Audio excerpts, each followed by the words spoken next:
First year class के इस session में आज हम फर्स्ट पेपर में गायन शैलियों का चैप्टर है उसके बारे में चर्चा करेंगे। आज हम यहाँ सबसे पहले ध्रुपद गायन शैली के बारे में आपको बताएंगे। ध्रुपद गायन किसको कहते हैं, संगीत में उसका क्या स्थान है, वर्तमान में उसकी क्या उपयोगिता है, क्या महत्व है। ध्रुपद गायन कहते किसको हैं, तो सबसे पहले हम शब्द पे जाएंगे कि ध्रुपद शब्द का क्या मतलब है, क्या अर्थ है उसका। जो रचना शास्त्रीय संगीत के स्वर, लय, पद, शब्द इनका कठोरता से पालन जिस रचना में हो वो ध्रुपद गायन की श्रेणी में आता है। यानी हम ये कह सकते हैं कि उच्च कोटि की वो रचना जो शास्त्रीय संगीत के नियमों में बंधी हुई हो वो ध्रुपद गायन कहलाती है। ध्रुपद गायन के जो गायक हैं उनको कलावंत कहा जाता है और जिसका अर्थ है कला का ज्ञाता। यानी उनको स्वर का ज्ञान होगा, स्वर का, शब्द का, ताल का अच्छा ज्ञान होगा, भाषा का अच्छा ज्ञान होगा। ये गायन शैली एक तरीके से गंभीरता लिए हुए होती है और उसमें भाषा बहुत उच्च कोटि की होती है। हम थोड़ा ऐतिहासिक रूप से अगर दृष्टि डालें तो वैदिक समय में जो संगीत प्रचलित था उसमें ऋग है, पणिक है, गाथा है, इन गायन शैलियों का बहुत प्रचलन रहा। उसके बाद में धीरे धीरे जब विकास हुआ तो ध्रुवा गीतों का प्रचलन हुआ। उसमें भी बहुत कठोरता से, यानी वाक्य, वर्ण, अलंकार, यति, पाणी, लय उन सब का बहुत कठोरता से पालन किया जाता था। और फिर उसके बाद धीरे धीरे जब और विकास हुआ तो प्रबंध गायन का विकास हुआ।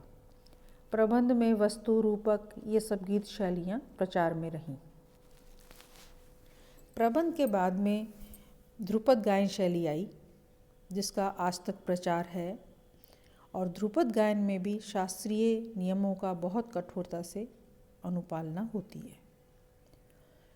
ध्रुपद गायन के आविष्कार के बारे में विद्वानों के अपने अपने तरीके से उनके अलग अलग मत हैं।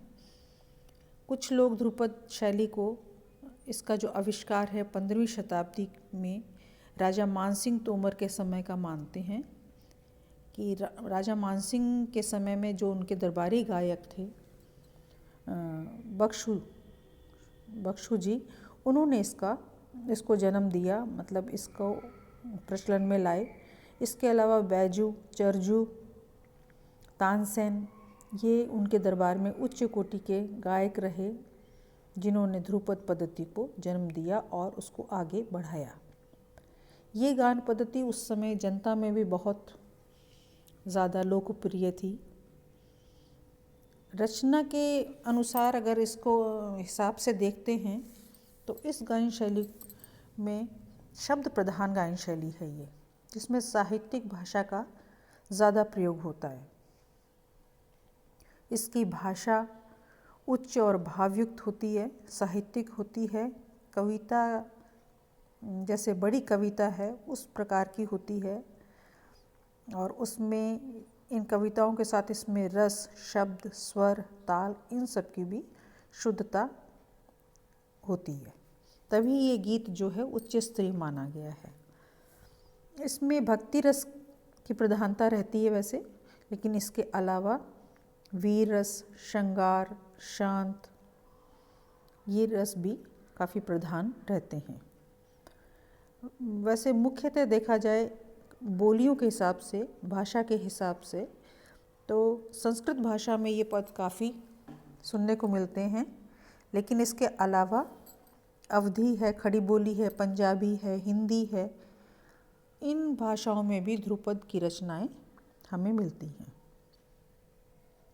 ध्रुपद में स्थायी, अंतरा, संचारी, अभोग ये 4 भाग होते हैं और हर भाग में 3-3, 4-4 लाइनें होती हैं। वर्तमान में हम ध्रुपद की जो रचना है वो स्थायी अंतरे में ही सिमट के रह गई है। बस 2 ही भाग हैं, पहला स्थायी और दूसरा अंतरा। विषय वस्तु के बारे में अगर ध्रुपद की हम बात करते हैं तो इसके गीतों की, इसके पदों की जो रचना है उसमें ईश्वर संबंधी स्तुति, भक्ति रस प्रधान होते हैं, मांगलिक उत्सवों का वर्णन होता है, राजाओं की प्रशंसा होती है, ऋतुओं का वर्णन होता है। इस प्रकार का धर्म से संबंधित काफ़ी सारे पद हमें सुनने को मिल जाएंगे।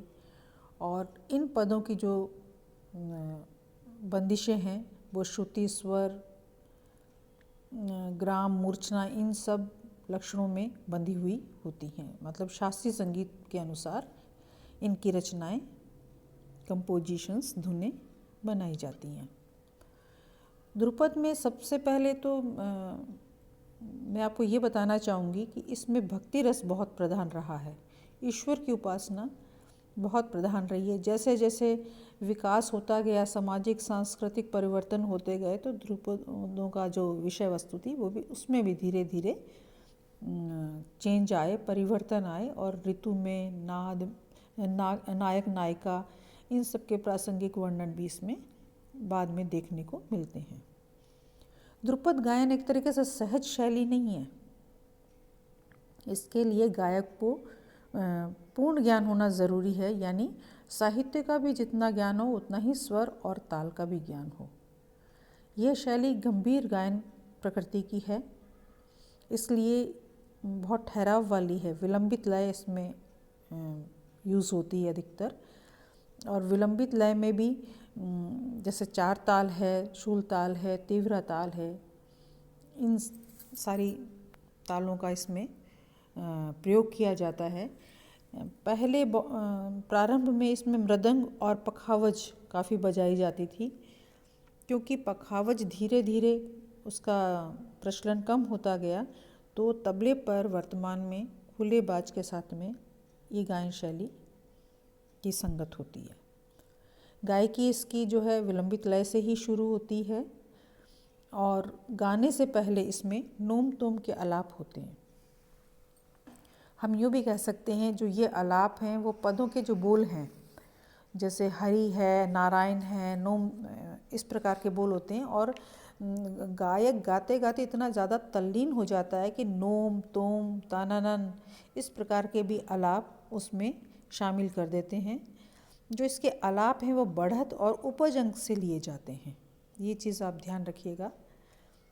गायन में इसमें बढ़त रहती है स्वरों की, और उपज यानी उनकी खुद की कल्पना रहती है, उनका खुद का सबक रहता है, उसका रियाज रहता है। उसके अनुसार ये लोग कलाकार गाते हैं, तभी इस गायकी के कलाकार को उच्च कोटि का कलाकार माना गया है। इस बात का आप विशेष ध्यान रखें। गीतों में शुद्धता होती है, और गीत जब गाते हैं, पद जब गाते हैं ये, तो स्थायी अंतरा गाते हैं, और उसमें लयकारीज होती हैं अलग अलग तरीके की, जैसे दुगुन है, तिगुन है, चौगुन है, छगुन है। इसके अलावा तिहाइयाँ ली जाती हैं, अलग अलग जगह से तिहाइयाँ ली जाती हैं।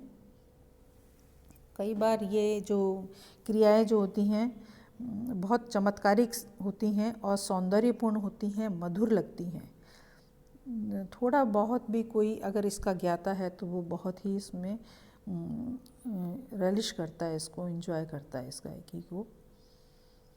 ध्रुपद के गायन के संबंध में मैं आपको एक चीज़ और बता दूं कि आगे जब ये विकसित होता गया ध्रुपद गायन, तो चार बानियों का प्रादुर्भाव हुआ। चार बानियाँ कौन कौन सी हैं? एक तो है गोबरहार बानी, खंडहार, खंडार बानी, डागुर बानी और नौहार बानी। ये चार बानियाँ हैं। अगर आप को ध्यान रहे तो मैंने PDF में भेजा हुआ है, और इसको आप याद कर लेंगे। चाहे ज़्यादा ना लिखें, लेकिन थोड़ा बहुत ज़रूर लिखिएगा, क्योंकि इस चैप्टर में ये ध्रुपद गायन के साथ में ध्रुपद की बानियों को ज़रूर जिक्र करना चाहिए। जैसे गोबरहार बानी जो है वो शुद्ध बानी है। इसके अलावा खंडार जो बानी है वो एक स्थान के अनुसार है। डागर वाणी है वो भाषा के अनुसार है। नौहार वाणी है, इनका नाम मतलब इसलिए इसके अनुसार पड़ा है। नौहार बानी है वो भी एक प्रदेश है, उसके अनुसार पड़ा है। तो ये 4 बानियाँ मैंने आपको बताई अभी, गोबरहार, खंडहार, डागुर बानी और नौहार बानी। ये 4 बानियाँ हैं जिनका आप ज़रूर मतलब एक नाम लिख के और उसका थोड़ा थोड़ा डिटेल कर दीजिएगा इसमें, तो ज़्यादा सही रहेगा। संगीत में हम यूँ कह सकते हैं कि वर्तमान समय में इसका प्रचलन कम दिखता है, लेकिन डागर घराना जो है वो बहुत प्रतिष्ठित घराना है ध्रुपद गायन के लिए। इंडिया में ही नहीं, सभी जगह पूरे वर्ल्ड में ये प्रसिद्ध है घराना। और इसका आप पूरा एक बार चैप्टर पढ़िएगा और इसको सुनेंगे, ये कंटेंट को, ये वीडियो को, तो आपको सारा समझ आ जाएगा। आशा है समझ आ गया होगा। Thank you.